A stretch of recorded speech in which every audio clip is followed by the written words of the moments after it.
afternoon, my dear brothers and sisters. Let me begin with the general principle. God is love.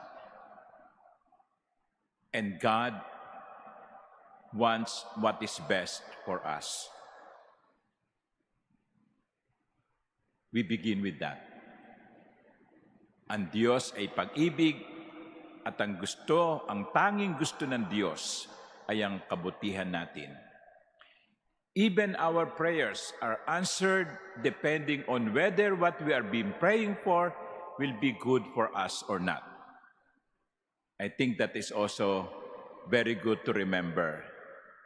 When we pray and our prayer is answered, good for you, good for us. But when we pray and our prayers are never answered according to our wish, let's just say, maybe it was not good for me. Para walang samaan ng loob. Kasi kung minsan, sumasama ang loob natin sa Diyos dahil hindi dinidinig ang ating dasal. Lord, Valentine's Day na naman bukas. Hanggang ngayon, wala pa akong ka-date. Okay? So, maybe the Lord is calling you to something else. Ang gusto ng Diyos ay ang mabuti para sa atin.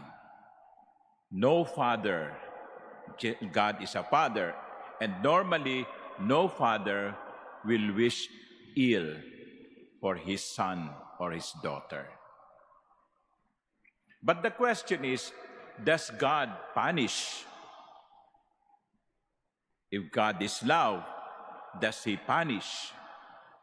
Well, the answer of Jesus is, the Father does not judge us because God is love. But if you ask the prophet in the first reading, the answer would be yes.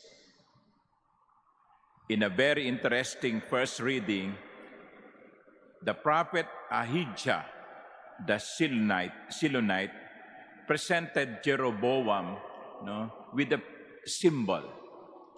He took off his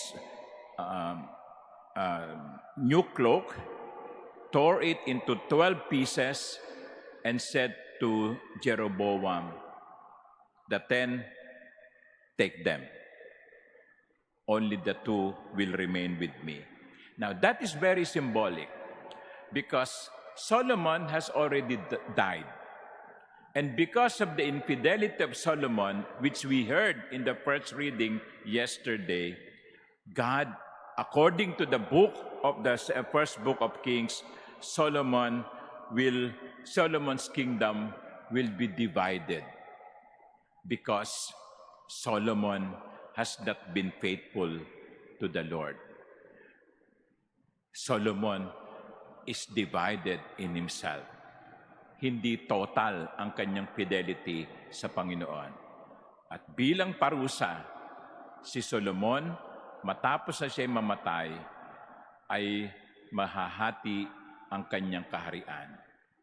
At yun ang gustong ipakita sa atin ng unang pagbasa. Mahahati ang Israel between the North Kingdom and the South Kingdom. Just like the cloak of the prophet being torn into several pieces. Because in the eyes of the prophet,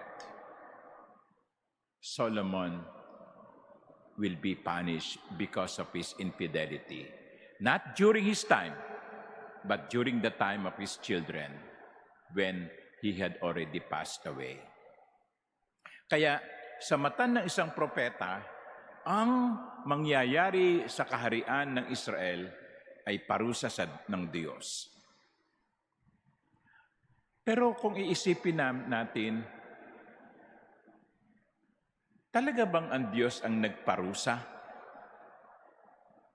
O baka yung nangyayari sa kanila ay bunga lang ng kanilang mga maling desisyon?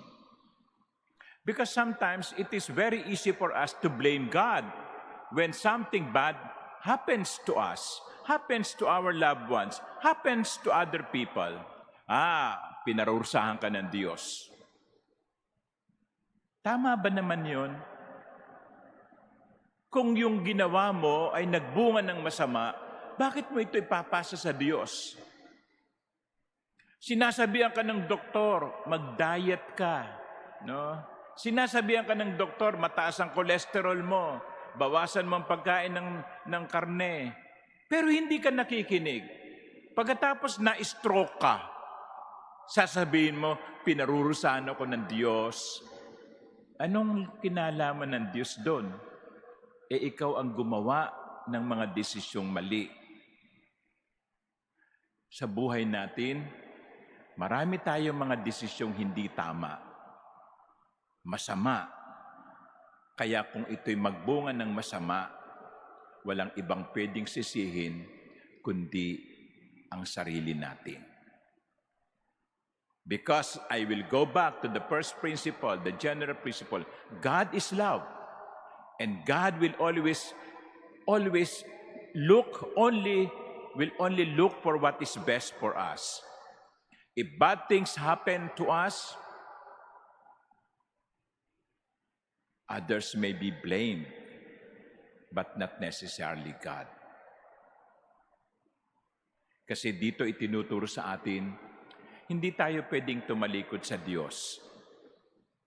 Hindi tayo pwedeng tumalikod sa Diyos nang hindi natin haharapin ang kaparusahan nito. I think I always give this example. Right now, I am facing the light and my face is lighted. If I turn back towards the light, pag ang tingin ko'y madilim, hindi ko pwedeng sisihin yung liwanag. Ako ang tumalikod Tumalikod ako sa liwanag.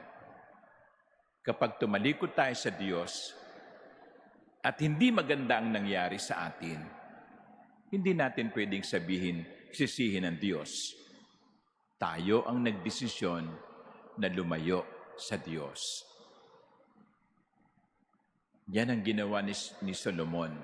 Sa kabila ng kanyang karunungan, sa kabila ng kanyang mga pagpapalang tinanggap, sa kabila ng mga maraming tanda ng pag-ibig na ipinakita sa kanya ng Panginoon, nagawa pa niyang tumalikod sa Diyos. At ang consequence ng maling desisyong yon ay dapat niyang harapin. So this is what we should be praying for in this Eucharist. Lord, give me the grace to listen to your voice. Sabi nga natin sa Salmo Responsorio, I am the Lord your God. Hear my voice. Lord, give me the grace to always listen to your voice. Because I know that if I listen to your voice, I am safe. Amen.